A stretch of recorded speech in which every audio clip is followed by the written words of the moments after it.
ምንድነው እናቴ? ምን ተገኝቶ ነው እንደዚህ ደስ ያለሽ? የኔ ልጅ ወላጅ እናትሽ የት እንደምትገኝ የሚያውቅ ሰው አገኘ። የምር እናቴን የሚያውቃት ሰው ተገኘ? አዎ ልጄ። የልጄ ኖት ነጥቀሻል አይደል? አንቺን ገና ብዙ እስር ቤት ነው ማስገባሽ። እስር ቤት አስቀበጭሻለሁ። አንቺ ባለጌ ውሸታ። አንዴ ላስረዳሽ ብለኝ። አንተ ከሃዲ! ቆይ እንደ ጓደኛ አቅርቤ ሁሉን ነገር ስለማከርኩ እንዳዳምጪኝና ምክንያቴን ብቻ ልንገርሽ። ስንት እንደከፈሉ ብትነግረኝ አይሻልም? ስንት ነው የከፈሉ? 10,000 20,000 ነው ወይስ 100,000? ለነገሩ ለእኛ ለድሃና ለገረድ ሰው ይሄን ያክል ብር ማን ያወጣል? እንደዚህ አይነት ሰው ነው።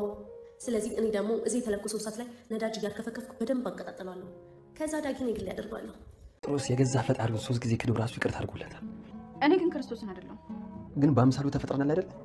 ብሌን ከመዝጋት በፊት አንድ ነገር ልንገርሽ። ምን? አይኖችሽ በጣም ነው የሚያምሩት።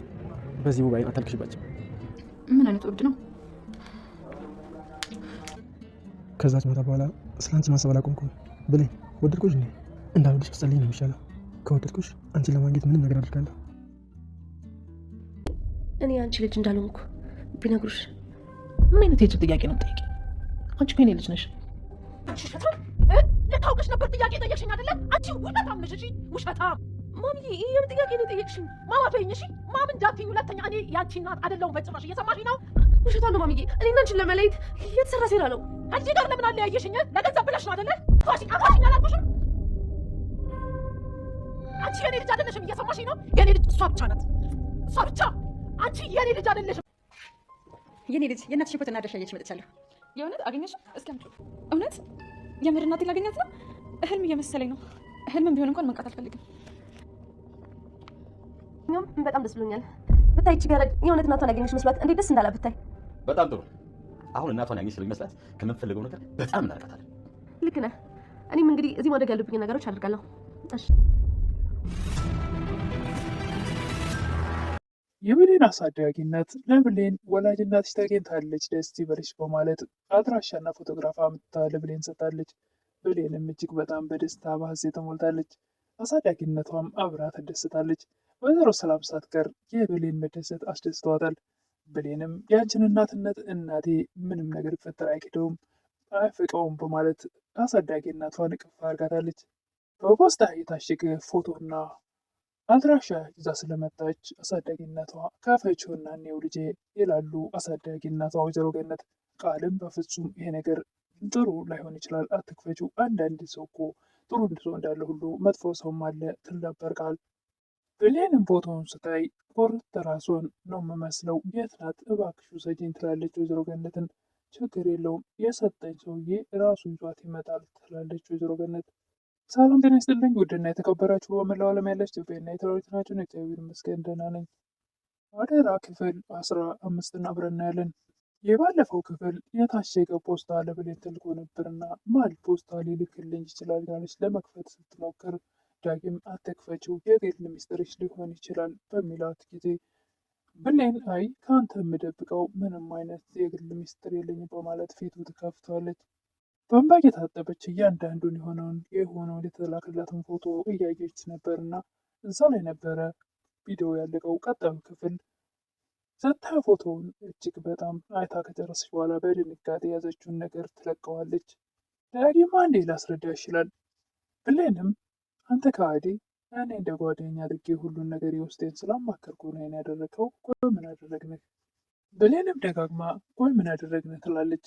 ብሌንዬ እባክሽ ላስረዳሽ ይላል ዳጊ። በፍጹም ብሌንዬ አትበለኝ፣ አንተ ከሃዲ ነህ።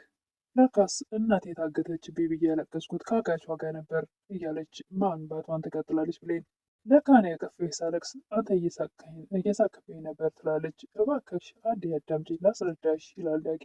በፍጹም የምሰማህ ነገር የለኝም፣ ልነግርሽ የነበረው እኮ ይሄን ነበር ይላል ዳጊ። ምንድን ነው የምትነግረኝ? እናትሽን አግቼ አሰቃየኋት ልትለኝ ነው? እባክሽ አንዴ አዳምጪኝ ይላል ዳጊ። በፍጹም ስንት እንደከፈሉ ብትነግረኝ አይሻልም? ስንት ነው የከፈሉ? 10,000 20,000 ወይም 100,000? ለነገሩ ለድሃና ለእኛ ለገረድና ለእኛ ለምስኪን ድሃ ማን ይሄን ሁሉ ብር ያወጣል ትላለች ብሌን። ዳግም እባክሽ ብሌን ያዳምጪኝ። እኔ ፈልጌ አይደለም ያደረግኩት። እኔ ለራሴ ጸጸቱን አልቻልኩትም። ምንም ነገር የምሰማ የለም ትላለች ብሌን። እባክሽ ብሌን አንዴ ያዳምጪኝ። ሁሉም ሰው የራሱ የሆነ እውነት አለው። ምን አለበት 5 ደቂቃ ሰተሽ ብታዳምጪኝ ይላል ዳጊ በተደጋጋሚ። ዳጊ አዳምጪኝ እባክሽ ይላል። እስቲ ተናገር ላዳምጥ ትላለች ብሌን። ከእናንተ ቤት ስወጣ ሳሚን ያገኘሁት ደግሞ አሳዳጊ እናትሽን ካላገትኳት እንደሚገላት ነገረኝ። ደግሞ ገድሏት አንቺ ስትሰበሪ ከማየት ብዬ አገትኳት። ብሌንም በጣም ልቧ ስለተሰበረና ስላዘነች ዳጊን በጥፊ ትመታዋለች። ውሸታም አመኘህ የነገርከኝን ነገር በሙሉ መቀበል ይመስልሃል እንዴ? በዚህን ሰዓት ቃል ትወጣና አንቺ እንዴት ብትደፍሪ ነው እንደዚህ በጥፊ የምትመጪው? ደረጃሽን አታውቂም እንዴ? ትላለች። ትወደዋለች እና ቃል ዳጊን። እሱ ግን ከብሌን እንጂ ከቃል ጉዳይ የለውም። ትምታኝ እባክሽን፣ ከበደሌ አንጻር ብትገለኝም ምንም አይደለም። ዳጊም ቃል ስለመጣች የነገርኩሽ ነገር በሙሉ እውነት ነው ብሎ ጥሏት ይሄዳል። ቃልም ፎቶግራፉን አንስታ ካየች በኋላ ፖስታ ውስጥ ያለውን እንዴ ዳጊ እንደዚህ አይነት ሰው ነው ማለት ነው። ያችን አሮጊት ያገታት እሱ ነበር ማለት ነው። በጣም ጥሩ ደስ ይላል። እንግዳውስ እዚህ የተለኮሰው እሳት ላይ ጋዝ እያርከፈከፍኩ በደንብ አቀጣጥለዋለሁ ትላለች። ከዛ በኋላ እኔ ዳጊን የራሴ የግል ያደርገዋለሁ ትላለች ቃል። ሲጀመር ዳጊ ደግሞ እኔ እያለሁ ለምንድን ነው አንድ የቤት ሰራተኛ የመረጠው? መምረጥ አልነበረበትም ትላለች። ቃልም እንደፎከረችው አልቀረችም። ወደ ብሌን ጋር በመሄድ ሰውን አውቀዋለሁ ማለት አይቻልም። ዳግም አሁን እንደዚህ አይነት አረመኔ ሰው ነው ቢባል ማን ያምናል? ትላለች።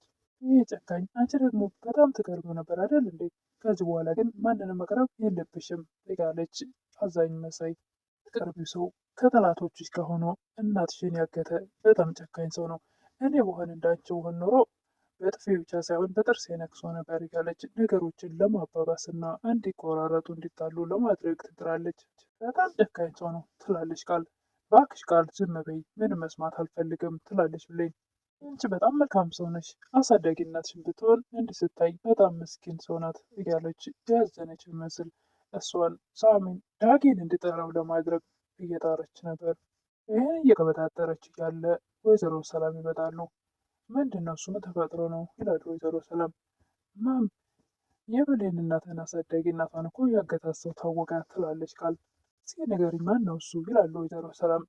በጣም የቅርብ ሰው ነው፣ እንደውም ለብሌን በጣም የሚቀርባት ትላለች ቃል። ብሌንም በዚህ ሰዓት ከተገባቸው ተነስታ ትሄዳለች።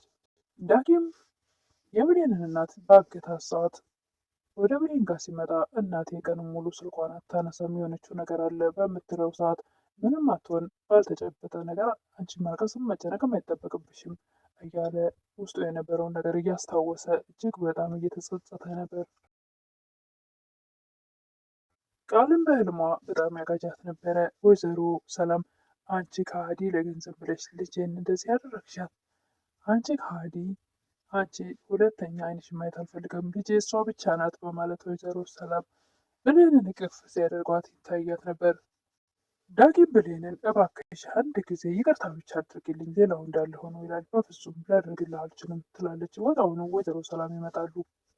ምን እያደረጋችሁ ነው? ይላሉ ወይዘሮ ሰላም። እትዬ ስራ እንዳልሰራ እያስቸገረኝ ነው፣ አሁን ራሱ መንገድ ዘግቶብኝ ነው የመጣሽው ትላለች ብሌን። ወይዘሮ ሰላምም ዳግም ምን እየሆንክ ነው? ከመቼ ጀምሮ እንደዚህ ሆንከው? ምን አይነት ብልግና ነው ትላለች። ዳግም እንደዚህ እኮ አይደለም ሰላም ይላል። ከዚህ በኋላ አጠገቧ እንዳትደርስ አይደለም መንገድ ልዘጋባት፣ ካሁን በኋላ ቀና ብለህ ብታያት ውድ ከላሴ ይላሉ ወይዘሮ ሰላም። አሁን ከፊት የጥፋ ይላሉ ወይዘሮ ሰላም። ዳጊም እጅግ በጣም ልቡ ተሰበረ። ብሌንን ዞር ብሎ ማየቱ ልቡ አልቆረጠለትም። ብሌንም ወዲያውኑ ትጸጸታለች። ምን ሆኜ ነው ግን እንደዛ ያልኩት? የበለጠ ነገር ቢገጥመኝ ለእትዬ መናገር አልነበረብኝም ትላለች። ዳጊም ወደ ክላሱ ሄዶ ብሌን የተናገረችው ነገር በአእምሮ እየተመላለሰ እያቃጨለበት፣ እትዬ ስራ እንዳልሰራ እያስቸገረኝ ነው፣ አሁን ራሱ መንገድ ዘግቶብኝ ነው የመጣሽው የምትለውን ነገር በአእምሮ እያመላለሰ እጅግ በጣም ጭንቅ ብሎት ነበር። በስተመጨረሻም ቃል ለባህሉ ደውላ በጣም ደስ ብሎኛል ትላለች። ምን ሆነ ያስደሰተች? ብሌን ያደረካት ነገር ነው፣ ቆይ ግን እንደመጣልህ ትላለች። እዚህ ያደረገ ልጅቷን ከላይና ከባድ ነው ይላል። እንዴ እንደዚህ አይነት ነገር ስታስብ እኔ ሳታማክረኝ ትላለች ቃል። በዚህን ሰዓት ዳጊ ያዳምጣት ነበር እያንዳንዱ ነገር።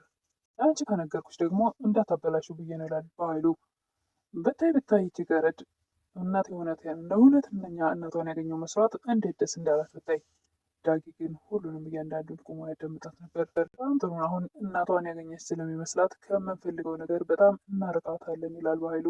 ልክ ነህ፣ እኔም በቃ እዚህ የምፈልገውን ነገር አደርጋለሁ ትላለች ቃል።